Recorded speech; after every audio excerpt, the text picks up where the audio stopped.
Salut à tous, salut à toutes. J'aimerais m'exprimer aujourd'hui par rapport à cet événement qui secoue la place publique au Cameroun aujourd'hui. J'aimerais m'exprimer concernant les différends qui opposent la Fédération camerounaise de football au ministère des Sports. Mais qu'il me soit a priori permis de, de clarifier les choses en vous faisant comprendre que je ne m'exprime non pas par rapport au football en lui-même, parce que le football, c'est pas grand-chose en réalité, dans la marche d'une société, dans la marche d'une humanité. Et je ne m'exprime non plus à cause des millions, parce que vous le savez, en réalité, d'un point de vue individuel, pour parler d'individu à individu, que ce soit le ministre, que ce soit le président de la fédération, en réalité, ce qui les oppose le plus, ce sont les milliards qui sont en jeu. Moi, j'aimerais m'exprimer au travers et sur la base pour clarifier la dimension, je vais dire, normative, la dimension réglementaire qui me semble n'avoir pas été prise en compte euh, souvent, très souvent, dans toutes les publications que j'ai pu écouter sur les différentes plateformes. Alors, vous savez, dans quelques-unes, pour que vous compreniez la dimension dans laquelle je me situe pour m'exprimer, vous savez, il y a quelques temps, j'ai fait des présentations, des vidéos, dans lesquelles je faisais comprendre, je rappelais le problème des nations noires, le problème des Africains et aujourd'hui le problème des Camerounais. Et je disais dans une de ces publications que le problème de l'Afrique, c'est que nous sommes des peuples qui, par voie anthropique, sommes en train de perdre le frottement de ce qui nous permet de nous qualifier de humains. Et j'étais en train de dire que, effectivement, un individu acquiert la compétence, la qualité et le statut de humain au travers de ce qu'on appelle la civilisation. Ok? Et le facteur principal qui permet à un individu de se qualifier de humain est la perception et même la projection qu'il fait sur les lois. Vous savez, le corollaire d'une civilisation, c'est la loi. C'est la loi qui permet à des individus de vivre dans une société d'humains, de se projeter dans un avenir, dans une marche évolutive. Donc, comme je le disais sans me répéter, le problème des Camerounais aujourd'hui, et qu'il me soit permis de prendre pour prétexte cet événement, pour cette situation entre la fédération, le ministère des Sports et la fédération sportive de football, pour expliciter ce fait. Donc, la seule chose qui permet à un individu ayant les qualificatifs et le statut de humain de se départir de l'animal, du règne animal, est son rapport qu'il a vis-à-vis des lois. Ok? Mais en réalité, un animal, un chien, une chèvre, un chat, peut effectivement être dompté, peut être domestiqué, peut acquérir les règlements, les codes sociaux qui lui permettent de vivre dans une société d'hommes. Vous comprenez? Donc, cela veut dire quoi? Ce n'est pas tant l'existence au sein d'un peuple qui permet à ce peuple de se qualifier de peuple d'humains. C'est-à-dire, ce n'est pas tant parce qu'il existe des règles de droit au Cameroun qu'on peut considérer les Camerounais comme des humains. Non, c'est en réalité la perception, c'est le rapport que les individus, que les Camerounais auront avec les lois, avec les règles de droit, avec les règlements, avec les normes qui peuvent leur permettre de se prévaloir du statut de humain.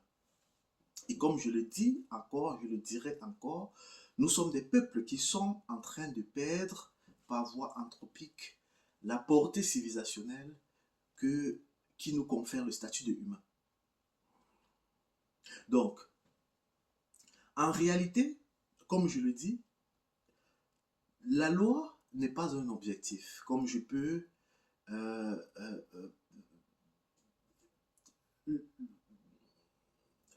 l'appréhender ici et là. La loi n'est pas un objectif. Donc,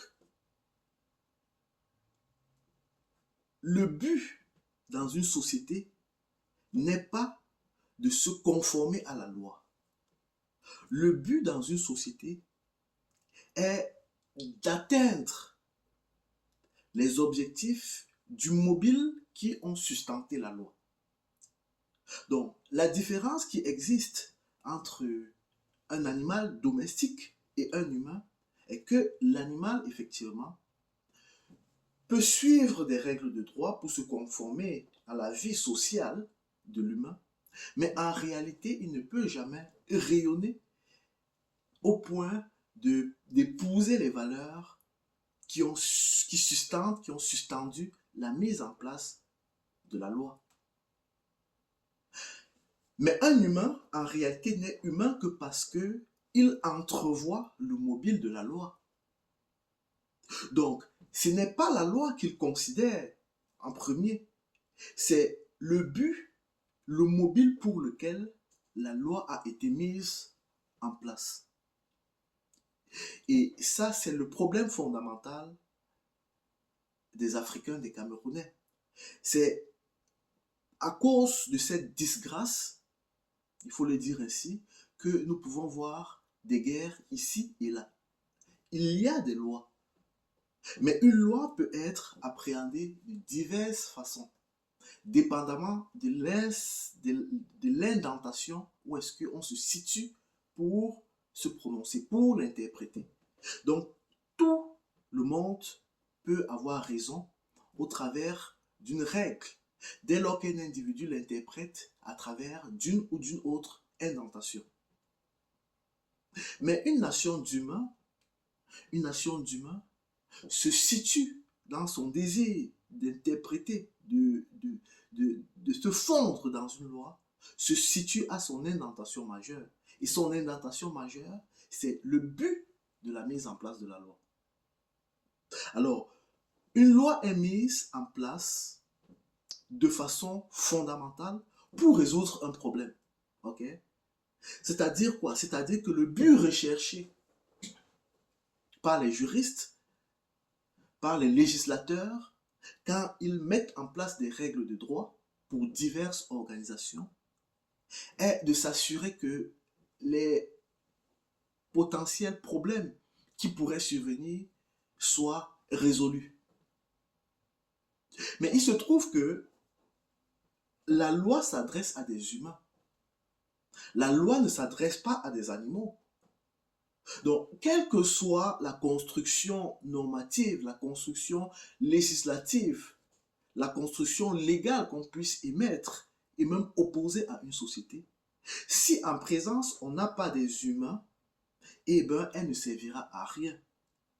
Mais vis-à-vis des lois, en réalité, la perception qu'on a, le rapport qu'un humain a de la loi, est ce qu'on va appeler la gentle agreement.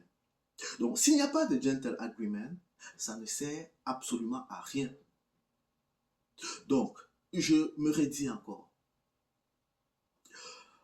Un individu dans une société acquiert le statut de humain au travers de la loi, au travers de son rapport avec la loi.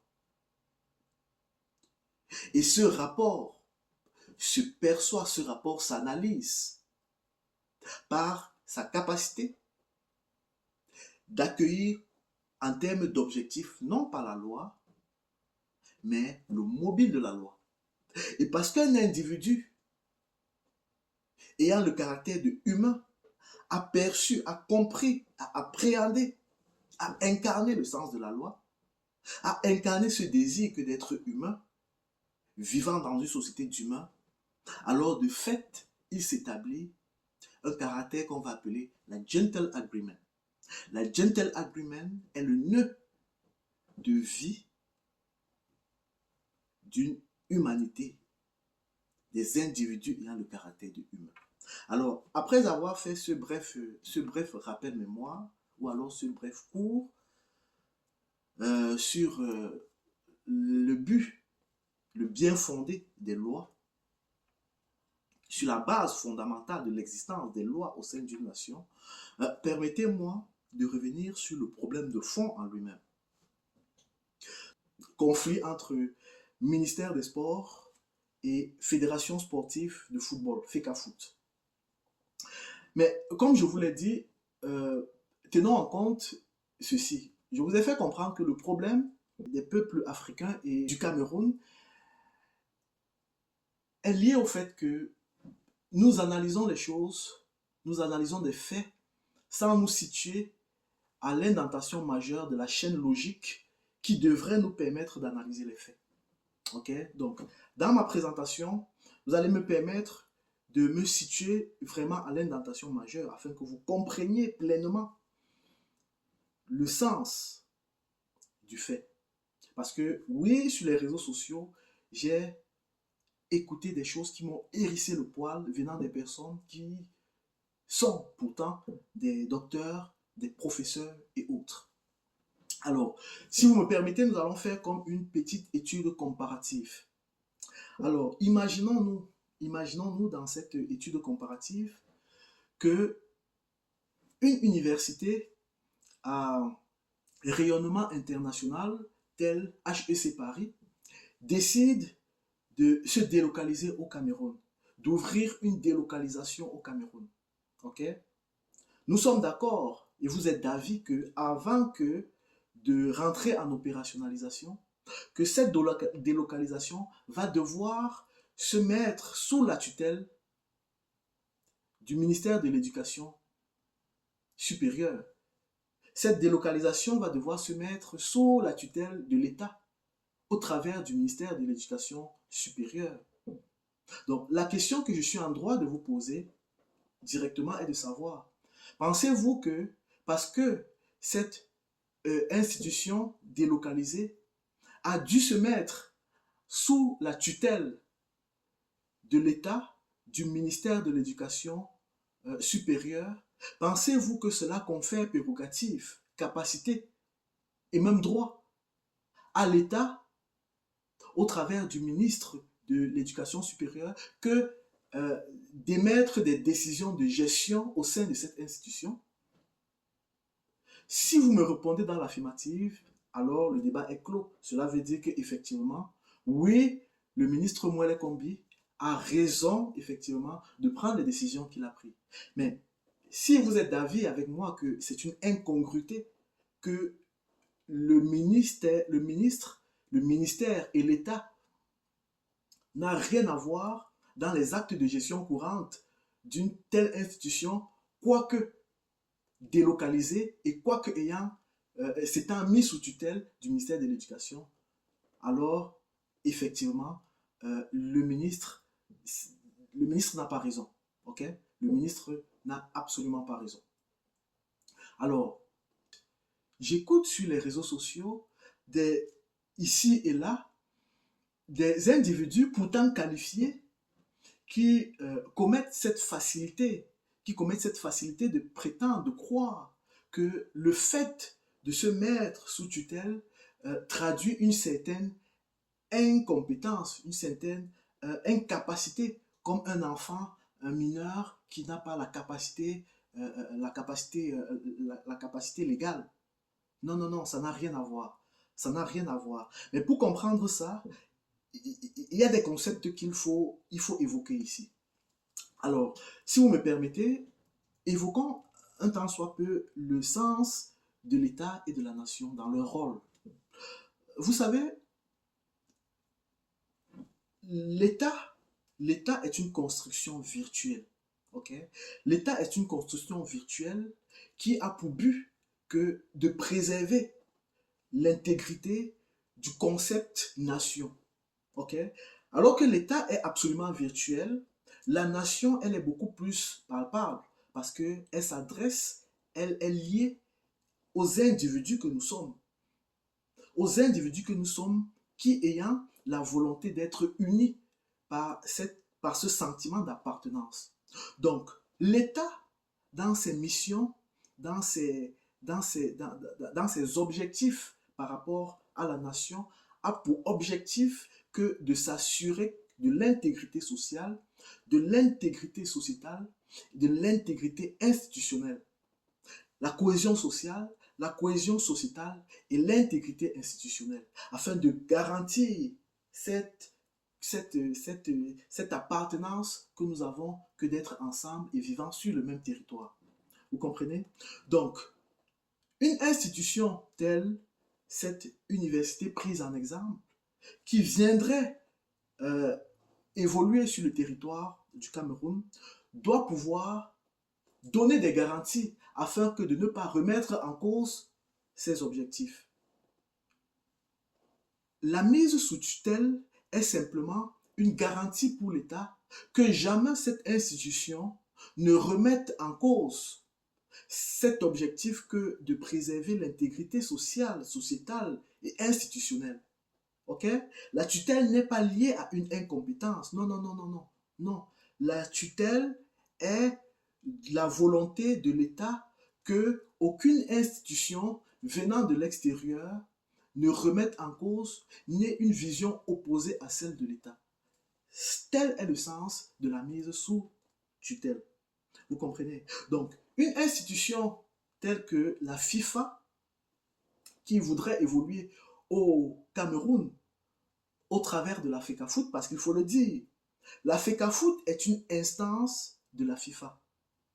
Donc, afin que d'être équitable, la FIFA ne peut pas venir en tant que FIFA au Cameroun parce qu'elle devrait prendre en compte les particularités sociales, les particularités démocratiques, les particularités culturelles, les particularités financières, les particularités en termes de ressources humaines. Donc, pour ce faire, afin que d'être le mieux, afin que d'être la mieux équitable, elle va devoir créer une instance qui soit à l'image de la nation dans laquelle elle voudrait évoluer.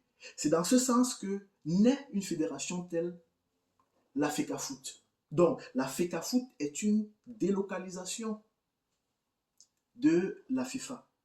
Ça veut dire quoi? Ça veut dire que quand cette FIFA décide donc, au travers de la FECAFOOT, d'évoluer au Cameroun, elle va bien évidemment se mettre sous la tutelle du ministère en charge, qui est le ministère des Sports. Ok? Mais vous convenez avec moi que ce n'est pas parce qu'une institution est sous tutelle qu'elle donne prérogative au ministère que d'aller prendre des actes de gestion au sein de cette institution. Ça n'a aucun sens. C'est la folie, c'est la foutaise. C'est la simple logique de droit. Vous comprenez, mes chers professeurs, mes chers docteurs, sans insulter quiconque. Au demeurant, au demeurant, dans notre exemple, considérons par ailleurs que cette institution délocalisée, établie au Cameroun, accueillant des étudiants camerounais, il peut se trouver que l'État convienne que cette institution soit d'utilité publique, hein, de l'enthousiasme créé auprès de la jeunesse pour le savoir que cette institution fournit à la jeunesse camerounaise, l'État décide donc d'apporter son aide dans la marche de cette institution.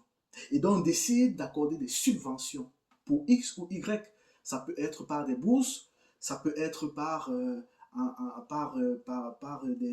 la gratuité du logement, par la gratuité des tickets de restaurant ou X ou Y. Ok?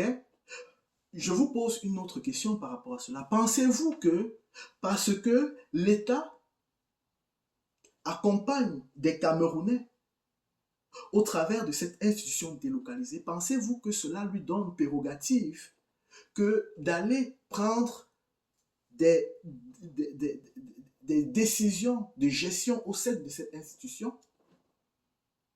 Non, non, non. Vous et moi, nous sommes d'accord que non. Non, non. La FECAFOOT, pour revenir à notre cas, au cas en question, ok, le ministère des Sports octroie des subventions à la Fédération camerounaise de football, comme à bien d'autres fédérations, sur la base du fait que c'est une passion pour les Camerounais. Okay? Elle voudrait, elle est contente de savoir que nous sommes contents d'aimer, d'avoir une passion. Et au vu de cette passion, elle voudrait que nous demeurions contents. C'est la raison pour laquelle elle va subventionner cette fédération. Mais pas plus. Pas plus. Ça ne donne absolument pas autorité à l'État, au ministère des Sports, au ministre des Sports d'aller prendre une quelconque décision non liée à cette subvention. Si vous me dites effectivement que le ministère des Sports a commandité un audit par rapport aux subventions qui ont été détournées ou autres, ça c'est autre chose. Mais quand vous me dites que le ministère des Sports est allé nommer des individus, ça n'a aucun sens. Ça ne se voit nulle part, ça ne se comprend de aucune façon. Nous sommes d'accord. Par ailleurs,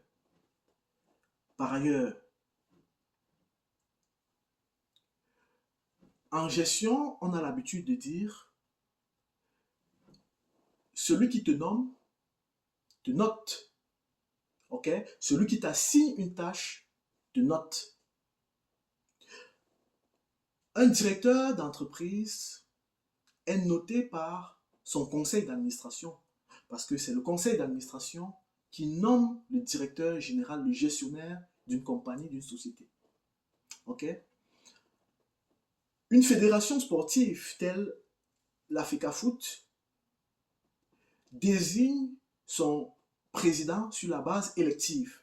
Donc, de façon logique, ce sont les délégués qui ont donné cutus au président, qui ont capacité, compétence de noter ce président. Ce n'est pas la fédération Cameroun, ce n'est pas le ministère des Sports. Non, non, non, non, non. Comprenons le sens des choses. Comprenons le sens, le mobile des règles de gestion. Ok?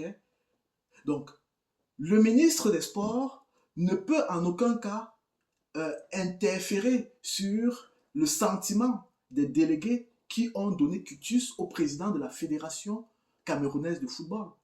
Non, non, non. Il ne peut pas évoquer le fait que le président, Samuel Eto'o-Fils, n'a pas atteint ses objectifs. Ce n'est absolument pas son rôle. Ce n'est absolument pas ses compétences. Ce n'est pas lui qui lui a donné quitus. Ok? Les seuls à avoir donné quitus au président de la fédération sont les électeurs. Ok?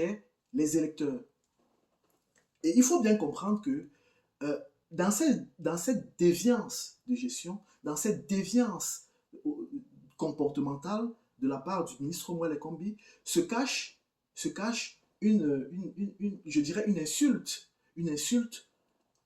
au choix politique qu'en l'état actuel des choses, le Cameroun a fait. Parce que s'il décide d'outrepasser les délégués qui ont donné quitus au président Samuel Eto'o, remet en cause l'autorité de 1, 2, 3, 4, 5 Camerounais qui sont les délégués qui ont donné quitus au président de la fédération camerounaise, Samuel Eto'o. Cela veut dire que soit il ne comprend rien, soit il méprise également la façon dont le président de la République a été nommé. Parce que, deux poids, deux mesures, il faut que les choses soient correctes. Paul Biya est président du Cameroun parce que la majorité des Camerounais lui ont accordé ses voix. Vous comprenez? Ce n'est pas la magie. Plus de 2 Camerounais ont accordé leur voix au président de la République du Cameroun. Ok? C'est la raison pour laquelle il est président. C'est pareil avec le président de la Fédération camerounaise de football et tous les autres présidents des fédérations sportives. Ok? Ce n'est pas le ministre qui lui est nommé, qui lui est fonctionnaire, qui va remettre en cause les compétences de ces Camerounais qui ont élu leurs dirigeants. Ok? Est-ce que vous comprenez jusqu'où va cette malveillance? Il ne revient absolument pas, que ce soit par une convention, que ce soit par un décret ou toute autre chose, que de contrevenir à l'essence du système dans lequel nous évoluons. Nous évoluons dans un système démocratique. Cela veut dire que les électeurs donnent compétence au président. Si les Camerounais ont donné compétence à Paul Biya, cela veut dire que ce sont les Camerounais qui ont donné quitus à Paul Biya. Ce n'est que les Camerounais qui demain peuvent sanctionner Paul Biya en lui enlevant ce quitus. Vous comprenez? S'il y a des délégués qui ont donné compétence au président Samuel Eto'o-Fils, ce n'est pas le ministère qui va lui enlever ses compétences. Ce sont les délégués qui ont donné la compétence à ce président de fédération qui vont lui enlever ce quitus-là. Ok? Ne confondons pas les choses, ne nous perdons pas de sujet. J'ai tout entendu sur les nets. Ok? Le problème n'est pas un problème de personne. Il ne s'agit pas d'une affaire Moi les combis contre une affaire Samuel Eto'o-Fils. Non, il s'agit du respect du choix que la nation camerounaise a fait dans son régime. Nous avons choisi d'être dans un régime république démocratique, démocratie républicaine. Alors, il faudrait que nos faits, nos gestes, nos actes, nos décisions, nos décrets s'inscrivent dans l'essence de ce qu'on appelle la démocratie république. OK? Et par ailleurs, je m'adresse à ces individus qui veulent le changement. Le changement demande à ce qu'on ait un brin de sens logique. OK? Parce que sinon, on va se trouver en train de se battre pour des choses et leur contraire. Et cela enlève toute densité à un quelconque combat. Cela enlève toute densité, cela enlève toute rigueur et toute continuité au combat. Si aujourd'hui vous dites que vous voulez le changement, eh bien, il faut promouvoir le changement en toutes choses. Mais il serait encore mieux de promouvoir non pas le changement de personne, mais le changement dans la manière, la façon de tenir compte des lois. Parce qu'en l'état actuel des choses, ben, les lois sont bafouées, aussi bien par Paul Biya, par ses ministres, que par tout le monde. OK? Donc, une révolution, une revendication correcte doit s'inscrire dans une ligne correcte, dans une ligne de justice, dans une ligne de vérité.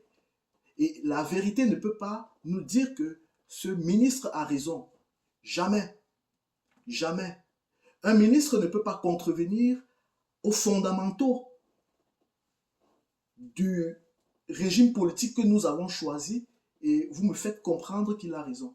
Moi, le Combi n'a pas raison, absolument pas. Absolument pas. Quel que soit le décret, quelle que soit la convention. OK? Le régime en lui-même édicte la logique au travers duquel on devrait comprendre la marche de notre nation.